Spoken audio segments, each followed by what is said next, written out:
नमस्कार साथियों, आपका फिर से एक बार वेलकम है आपके अपने चैनल एजुटेक जीके में। और आज हम 17 सितंबर 2021 के 10 बहुत इंपॉर्टेंट करंट अफेयर लेके आए हैं। बीच के 12 से लेके 16 दिसंबर तक की करंट अफेयर के वीडियो एक वीकली वीडियो लेके आएंगे। उसमें इसका पूरा कॉम्बो रहेगा। सारे करंट अफेयर 12 तारीख से लेकर 16 तारीख के करंट अफेयर एक ही वीडियो में पोस्ट किए जाएंगे, है ना। और आज लेके आए हैं 17 सितंबर 2021 के करंट अफेयर। आज से ये रेगुलर पोस्ट होंगे ग्रुप में, इसमें चैनल में। तो चलिए शुरुआत करते हैं आज का फर्स्ट करंट अफेयर। हाल ही में किस पेमेंट बैंक ने देश की पहली फास्टैग आधारित मेट्रो पार्किंग सुविधा शुरू कर दी है? किस पेमेंट बैंक ने देश की पहली फास्टैग आधारित मेट्रो पार्किंग सुविधा शुरू की है? आपको पता है फास्टैग क्या है? फास्टैग क्या है? फास्टैग एक इलेक्ट्रॉनिक टोल कलेक्शन सिस्टम है। Electronic toll collection system exam में पूछा जा सकता है कि फास्टैग किस टाइप का वर्किंग ऑपरेशन है। तो इसको अपन जैसे अगर एग्ज़ाम में आएगा इलेक्ट्रॉनिक टोल कलेक्शन, तो आप इसको टिक करिएगा इलेक्ट्रॉनिक टोल कलेक्शन। मतलब ये ऑटोमेटिक ही टोल कलेक्ट कर लेता है। फास्टैग को किसी भी नियर बाय आप जैसे कि पेटीएम हो गया, फ़ोनपे हो गया, इससे लिंक करके इसको रिचार्ज करा सकते हैं। और इससे ऑटोमेटिक टोल जो होता है, टोल का प्राइस ऑटो डिडक्ट हो जाता है। तो इसमें क्या हो रहा है कि अब पार्किंग सुविधा भी चालू कर दी गई है। तो किसने चालू करी है? तो पेटीएम पेमेंट बैंक ने देश की पहली फास्टैग आधारित मेट्रो पार्किंग सुविधा शुरू की है। तो पेटीएम पेमेंट बैंक के बारे में जानिए। अब इसके फाउंडर कौन है पेटीएम पेमेंट बैंक के? तो इसके फाउंडर हैं Vijay Shekhar Sharma. Vijay Shekhar Sharma Paytm payment bank के फाउंडर हैं। 2010 में इसकी शुरुआत हुई है। इसका हेडक्वार्टर है नोएडा में। विजय शेखर शर्मा इसके फाउंडर हैं। 2010 में इसकी शुरुआत हुई है। इसका हेडक्वार्टर कहाँ पर है? नोएडा में। और सीईओ हैं कौन? अभी वर्तमान में इसके वर्तमान सीईओ हैं विजय शेखर शर्मा। जो फाउंडर थे अभी वर्तमान में सीईओ हैं। अच्छा, पेटीएम के यूज़र कितने हैं? पेटीएम के यूज़र है अभी करंट में 35 करोड़, मतलब 35 करोड़ जो है इसके यूज़र हैं। और मिलियन कन्वर्ट करें तो मिलियन में 350 मिलियन, 350 मिलियन इसके यूज़र हैं। अच्छा, अब ये फास्टैग किसके ऊपर वर्क करता है? तो ये फास्टैग को कौन ऑपरेट करता है? तो ये ऑपरेट करता है national highway authority of India. National highway authority of India द्वारा FASTag electronic toll collection system को लॉन्च किया गया था। और national highway authority of India का हेडक्वार्टर कहाँ पर है? तो इसका हेडक्वार्टर है द्वारका में, जो कि कहाँ पर है? दिल्ली में। नवंबर 4, 2014 में इसकी शुरुआत की गई थी फास्टैग की। और फास्टैग को किस मिनिस्ट्री द्वारा ऑपरेट किया जाता है? तो ये ministry of road transport and highways, ministry of road transport and highway द्वारा ऑर्गेनाइज किया जाता है। 15 फरवरी 2021 से फास्टैग को अनिवार्य कर दिया गया। वैसे 1 तारीख था, फिर उसके बाद दोबारा न्यूज़ आई कि 15 फरवरी 2021 से फास्टैग को अनिवार्य कर दिया गया। और सितंबर 2019 से 500 नेशनल और स्टेट हाईवे में इसको चालू कर दिया गया था। 500 नेशनल एंड स्टेट हाईवे में सितंबर 2019 से इसे चालू कर दिया था। तो सेकंड देखते हैं, हाल ही में भारत ने किस देश को डोर्नियर विमान सौंपा है? भारत ने किस देश को डोर्नियर विमान सौंपा है? तो भारत ने किसको सौंपा है? तो मॉरिशस देश को डोर्नियर विमान सौंपा है। अच्छा, अब डोर्नियर विमान के बारे में जानते हैं। तो डोर्नियर एक 19 सीटर का एक एयरक्राफ्ट होता है, जिसको हिंदी में बोलते हैं विमान। अब इसको डिज़ाइन किसने किया है? इसको डिज़ाइन किया है HAL, Hindustan aeronautics limited, Hindustan aeronautics limited. और इसके साथ में कौन वर्क करता है? तो रुआग एरोस्पेस, रुआग RUAG, रुआग एरोस्पेस, जो कि कहाँ की कंपनी है? ये है जर्मनी की कंपनी। तो HAL हिंदुस्तान एरोनॉटिक्स लिमिटेड और रुआग एरोस्पेस जो कि जर्मनी में है, इन दोनों ने मिलकर, इन कंपनियों ने मिलकर डोर्नियर विमान को डिज़ाइन किया गया। अब ये किस चीज़ के लिए डिज़ाइन किया गया है?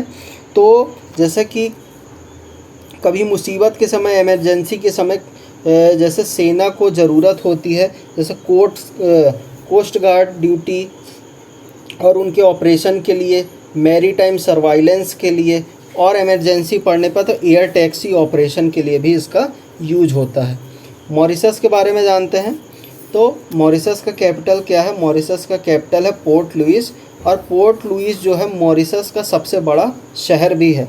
अब कहाँ पर स्थित है मॉरिशस? इसके लोकेशन जाने तो अफ्रीका महाद्वीप के तट के दक्षिण पूर्व में लगभग, कहाँ? अफ्रीका महाद्वीप तट के दक्षिण पूर्व में लगभग 900 किलोमीटर की दूरी पर हिंद महासागर और मैडा सागर के पूर्व में स्थित एक द्वीपीय देश है।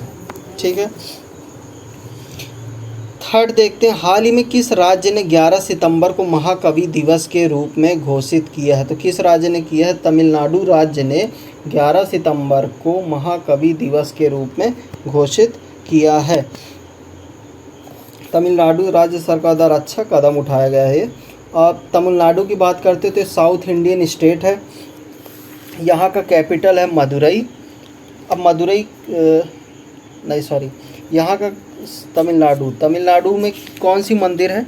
तमिलनाडु में है मदुरई। मदुरई एक जगह है जो किस चीज़ के लिए फेमस है? तो ये है मीनाक्षी अम्मा टेम्पल है, उसके लिए तमिलनाडु फेमस भी है। तमिलनाडु का कैपिटल है चेन्नई, और यहाँ के सीएम अब गवर्नर यहाँ के बदल चुके हैं। पहले यहाँ के गवर्नर थे बनवारी लाल पुरोहित, अब बन चुके हैं आर.एन. रवि यहाँ के गवर्नर बन चुके हैं। सीएम है एम.के. स्टालिन, यहाँ के सीएम है एम.के. स्टालिन, गवर्नर है आर.एन. रवि। यहाँ की पॉपुलेशन कितनी है? तमिलनाडु की पॉपुलेशन है 6.9 करोड़। अच्छा, विधानसभा सीटें कितनी हैं यहाँ पर? 234 विधानसभा सीटें हैं। राज्यसभा सीटें हैं 39, लोकसभा सीटें हैं 18। तमिलनाडु का हाई कोर्ट कहाँ पड़ता है? तो हाई कोर्ट पड़ता है मद्रास में।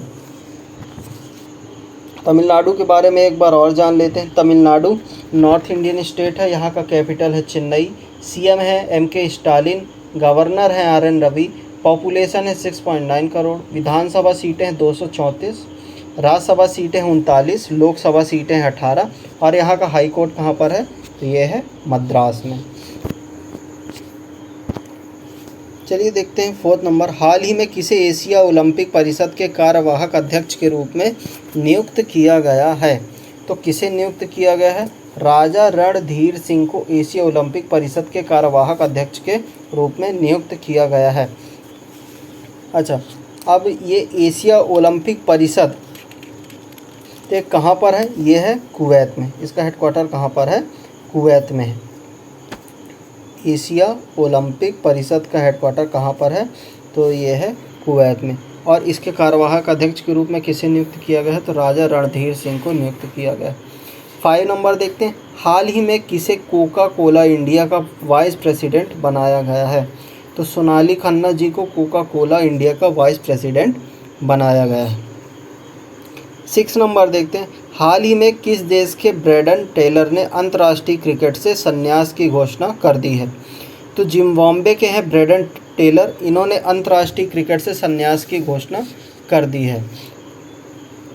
7 नंबर देखते हैं, हाल ही में किसने शिक्षा में नवाचार के लिए यूनेस्को साक्षरता पुरस्कार जीता है? तो शिक्षा में नवाचार के लिए यूनेस्को साक्षरता पुरस्कार किसने जीता है? तो NIOS ने शिक्षा में नवाचार के लिए यूनेस्को पुरस्कार जीता है। NIOS का फुल फॉर्म जानते हैं? National institution of open schooling. अब इसका इस्टेब्लिशमेंट कब हुआ, गठन कब हुआ? तो इसका इस्टेब्लिशमेंट हुआ 1989 में। अब ये किस तरीके की संस्था, सरकारी है प्राइवेट? तो ये है ऑटोनोमस ऑर्गेनाइजेशन को हिंदी में बोलते हैं स्वायत्त संस्था। अब NIOS national institution of open schooling को किस मंत्रालय द्वारा इसको संचालन किया जाता है? तो मानव संसाधन विकास मंत्रालय द्वारा इसका स्थापना भी किया गया था, और इसके द्वारा इनकी मॉनिटरिंग भी की जाती है। चलिए 8 नंबर देखते हैं, हाल ही में किसे दुबई का गोल्डन वीज़ा मिला है? तो किसे मिला है दुबई का गोल्डन वीज़ा? तो तो बोनी कपूर जी को दुबई का गोल्डन वीज़ा मिला है। अब गोल्डन वीज़ा की शुरुआत कब से हुई है? तो गोल्डन वीज़ा की शुरुआत हुई है सन 2019 से और यूएई गवर्नमेंट द्वारा इसकी शुरुआत की गई है। अच्छा, बोनी कपूर जी से भी पहले भारत के कई लोगों को मिल चुका है, जैसे शाहरुख खान, सुनील शेट्टी और संजय दत्त को गोल्डन वीज़ा दुबई का मिल चुका है। अच्छा, और इसकी वैलिडिटी कब तक की रहती, कब तक ये मान्य रहता है ये वीज़ा? तो ये वीज़ा 10 वर्षों तक के लिए मान्य रहता है। 10 वर्ष तक इसकी वीज़ा की वैलिडिटी रहती है। किन किन लोगों को दिया जाता है? यह प्राप्तकर्ता को राष्ट्रीय प्रयोजन के बिना राष्ट्र में रहने और काम करने की अनुमति देता है। तो कहने का मतलब ये है कि बिना नागरिकता लिए, अगर नागरिकता लिए आप उस देश में रह के और काम करने की शुरुआत कर सकते हैं। तो 2019 से यूएई गवर्नमेंट द्वारा दुबई का गोल्डन वीज़ा की शुरुआत की गई। 9 नंबर देखते हैं, हाल ही में अभ्यास पीसफुल मिशन के 6ठे संस्करण का आयोजन किसके द्वारा किया जा रहा है? तो रूस के द्वारा पीसफुल मिशन के 6ठे संस्करण मतलब 6th एडिशन की शुरुआत की गई है। अब ये कब से कब तक होगा? तो ये 13 से 25 सितंबर के बीच में होना है। 13 से 25 सितंबर 2021 में 6th एडिशन 6ठे संस्करण का आयोजन किया जाना है। भारत इस अभ्यास पीसफुल मिशन में सन 2018 में 5th एडिशन में शामिल हुआ था। अच्छा, और ये किस टाइप का मिशन है? तो ये multilateral and joint counter terrorism exercise है। एक बार फिर से सुन लीजिए, multilateral and joint counter terrorism exercise है। इसको कौन ऑर्गेनाइज करता है? तो इसको ऑर्गेनाइज करता है SCO इसको ऑर्गेनाइज करता है। SCO का फुल फॉर्म है Shanghai Cooperation Organisation. Shanghai Cooperation Organisation अभ्यास पीसफुल मिशन को कंडक्ट भी करता है और ऑर्गेनाइज भी करता है। भारत के द्वारा इस मिशन में किन